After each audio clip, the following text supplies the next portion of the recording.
circuit. Cut twice by baseball coaches at North Rockland High School, he actually earned a tryout with the New York Mets, being seen playing in a rec baseball league, and then started playing softball while in college in Ohio and then working in California. Came to Rockland, tried out for a great team called Brute 33, sat the bench, decided to start his own team, Everybody's In, and the rest of it was history. Sat the bench. There he is, the bench sitter. You'll read about later on. Paul's Mobile, the premier team in Rockland, recruited him, and he became one of their pillars of their championships, playing third base. Steve and I spoke this week, and he points to Paul's Mobile being the best team that he ever played for. The Journal has a really remarkable roundup of his successes. My goodness, tournaments won, the Deerhead, ASA, again like Billy Seymour and like Bobby Raimondo, who you'll hear about later, excelled in the state level, in national tournaments, played on all of the name brand teams.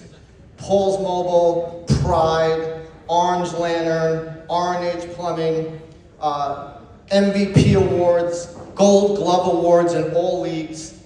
But if you played against Steve, his trademark was his intensity. Great intensity and competitiveness. Also, which he's brought to the sideline as a really accomplished coach. He's a leader. He just leads with his inspiration and also his ability to deliver at the big moments. So it's really my pleasure to introduce one of the greats, Steve Loscher.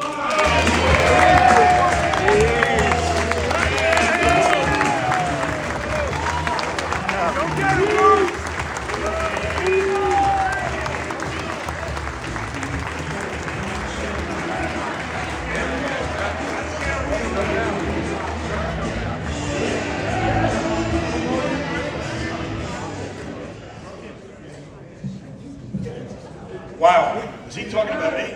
Yeah. Amazing. Congrats to all of their inductees. Andre, unbelievable job as usual, the whole weekend. Thanks for putting it together. Bill, for the kind words and for all you do for Rockland County. And Garbo, good job, buddy. I know you had a lot to do with all this. Good job, pal. Wow. Softball Hall of Fame. What an honor. A recognition I never thought I'd receive, even though Michael Clark said it would happen. Thank you, Clark. It's a moment I'll cherish the rest of my life. I'm not sure who's more excited, me or my son Brandon. He was all pumped up this week. Thank you, Brandon, always being in my corner, because you heard so many stories about the Deerhead.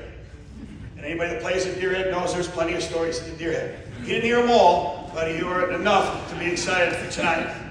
And my daughter Lexi calls me annoying every day. Every day she calls me annoying. You gotta have a kid like that in your family, you know. But one thing, she never saw me on the softball field. I was the most annoying player you ever played against. Without a doubt. Somebody walked up to me tonight.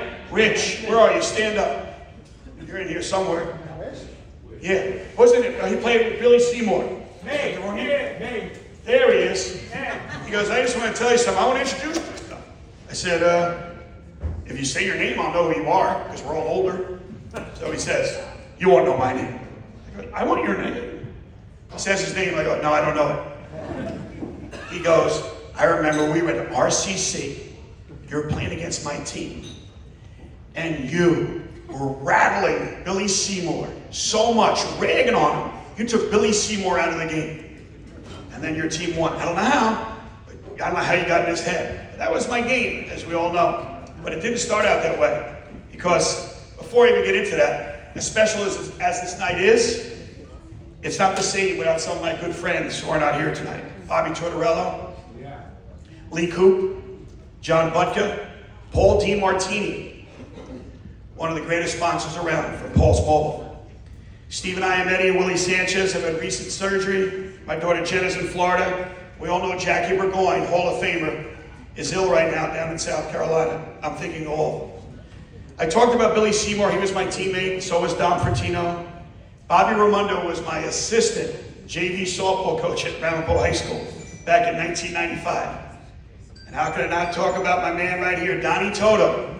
I coached Donnie Toto in baseball, 1983.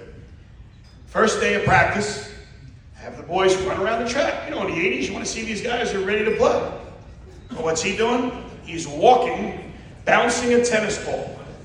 Every other kid is running as hard as they can to try to impress coach.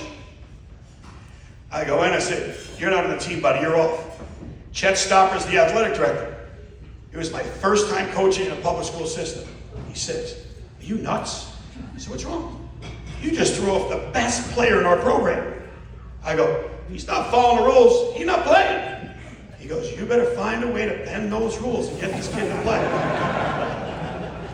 Yeah, I bent them, but at the end of the year, Donnie ran a sub 6-minute mile. Good job, Donnie.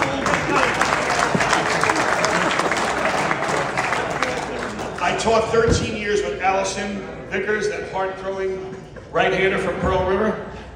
Jackie Danuzzo, what can I say? Thank God I'm speaking before she is. She's the only one here crazier than me, and we're related. It's true. And my condolences for your grandmother, who just passed away. A great woman. Sorry to hear about that. I'd also like to thank Mike Wilson, Chris Landry, my wife, and my sister-in-law, Pam, for making it here tonight. As Bill said, he alluded to it earlier, the road to the Hall of Fame was not a typical one. My good friend Steve Wischter and I believe are the only two players in the Hall of Fame who didn't play high school baseball. Even though my man Wish played freshman, at least he made that team. I couldn't even make freshman. So I saw an ad in the paper. It said, Route 33, tryout, established team looking for a couple of players.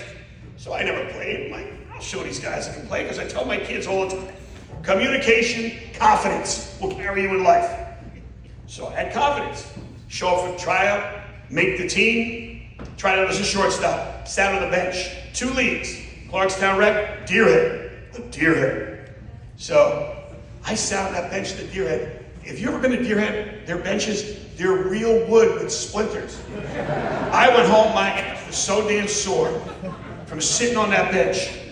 Well, of course, I think I should be playing, and I'm voicing my opinion because communication is the key to life. And Tony Farina had nothing to do with it. He wouldn't play me if I was the last player on the bench.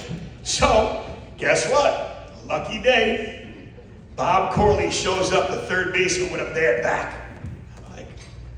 He says to his brother, who's going to play third? They're looking down the bench, and I was sitting there going, that bastard better put me in. So, I never played third in my life. I played third. I played in Ohio. That's where I went to college. I played 4 years at third base. I didn't even play an inning. So he puts me in, and I don't know what got over me. I decided to position myself between home and third, halfway, and screaming at the batters, hit it at me, come on, you got nothing. And the guys would try to hit the ball at me, and as Dick Choice would say, I would get in so many guys' heads, they'd be throwing the bats, pissed off. All he wanted to do was hit the ball down my throat. And Dave Chaplin said I was the MVP because when he pitched, nobody cared that he couldn't throw the ball hard. Because all he wanted to do was hit the ball at him. So I want to thank him. Bill also alluded to everybody's in. I was the player manager. I took a bunch of guys from my neighborhood, including Dickie Bauer, my longtime friend. With a few high school friends, we came in the Final Four of the Pearl River tournament and 3rd out of 88 in the Deerhead tournament. My life changed in December of 1984. Bob Tortorella, Ronnie Mallon, for all of you who remember this, came into Herman's World of Sporting Goods in the Nanuet Mall. Yep, Herman's. I worked in the ski department. That was a part-time job, of course, because you couldn't have a job during softball season. So it was winter, so what am I going to do? So I worked. Tort comes in, he says, we're starting a new team. And he didn't ask me. He said, you're playing for us. I said, Ronnie's your third baseman. You're our third baseman. So I was pretty happy because I had so many splinters from the year before with Route 33. I said, this is my opportunity. So he says, we have a tryout. Not a tryout, should I say a practice. It was the St. Patty's Day parade in Pearl River where Deerhead practicing. I show up, and as you guys know who know me, I showed up with 2 different colored cleats, camouflage pants, a bandana around my head, and Paul's the sponsor. So I just went out to right field. These guys are taking back practice. Paul knew everybody. He just met me. He's talking with Tort at the third baseline. I go out right field. Ball's hit it to right center. I backhand it, and somebody yells, 3! 3? All right. I turn around, and I launched one.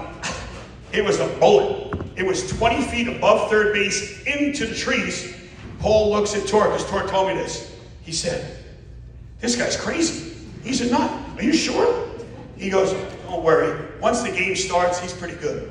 So I got to thank Tort for backing me up and getting me on the team. That's one of the only reasons I'm in the Hall of Fame here, because I batted 5th. I had Hall of Famer in front of me, Tort and Joey Ochino. Without them, I wouldn't be standing here. That team won 63 games in a row in 4 different leagues. It's pretty damn good. Tony Russo and Tort always said, you can be great in any league, but only the best players play at the game. Well, this morning, I came out of church, and an umpire walked over to me, Tim Carney, and he says, I want to congratulate you on making the Hall of Fame. I said, Tim, that was really nice of you. He goes, I'll never forget. First game I ever umpired at Deerhead, I umpired 1 of your games. And it was a close call, and I must have blown it, because you were all over me, and you screamed out, yo, Blue, this is in the Tappan East Sunday morning league. It's the Deerhead. Get your ass in the game. And he said he never forgot that. But like Bruce said, the best umpires, the best players had to be at the Deerhead to handle that competition. I was also blessed to play with my brothers, Chris, Andy, and Bill.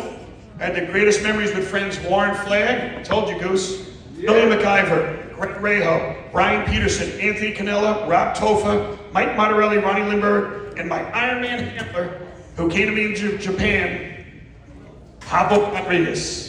Thank you, Papa. The highs and the lows of the games have forged bonds that will last a lifetime. I share this honor with all of you. I'll forever cherish the memories we've created on and off the field.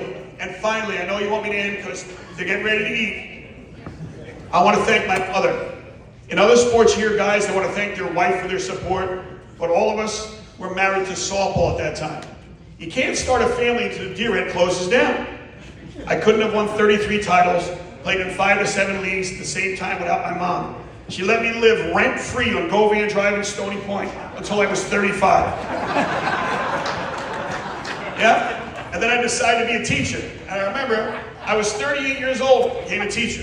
People, what'd you do? I was a softball player. They're like, what? So my mom allowed me to pursue my passion and get enough rest so I was ready to play every day. This one is the best.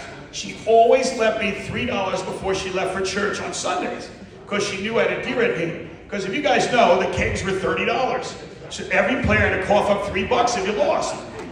Well, I rarely spent that $3 because we won almost every damn game, but I did take the $3 for the pizza.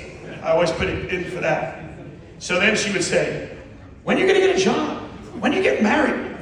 I said, I don't have time for either, Mom. Softball's my job, my passion, and the best years of my life. Thanks, Mamacita. Rest in peace. Hope you're watching me right now. Thanks to all of you. God bless you and stay happy.